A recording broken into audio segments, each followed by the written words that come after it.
Assalamualaikum everyone. I hope all of you are doing well. In this video, I am going to talk about a nebulizer. I will discuss the parts of nebulizer, the function of nebulizer, and the definition of nebulizer. First, I am going to define the nebulizer. The nebulizer is a machine which converts the liquid medication into a mist, and it delivers a large amount of medication in air form into the lung.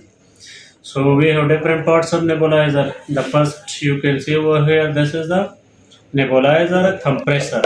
This is a compressor which mainly convert the liquid medication into the air. So you can see over here, there is a lid, and there is an area in this which is called the accessory storage area. This is the accessory storage area in which we place the parts of the nebulizer here. You can see over here. Now there is a on off button. You can see over here, this is the on off button of nebulizer, and there is a area you can see over here. This is called a tubing connecting point, in which we connect the tube here.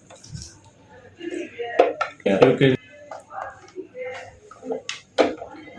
the tube is connected here, and this small flexible tube is called tubing of the nebulizer. You can see over here, and at the end of the tube connected here to the medication chamber. This is the medication chamber.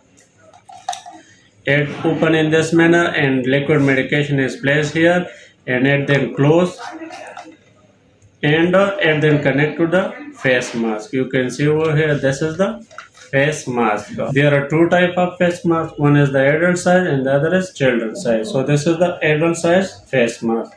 When you place medication here in this medication chamber, then connect the switch and start the nebulizer from the start button. You can see over here, it will be start convert the liquid medication into the air, and it will be delivered through the face mask into the patient lung. So this was all about. For more video, subscribe, like and share. So thanks for watching the video.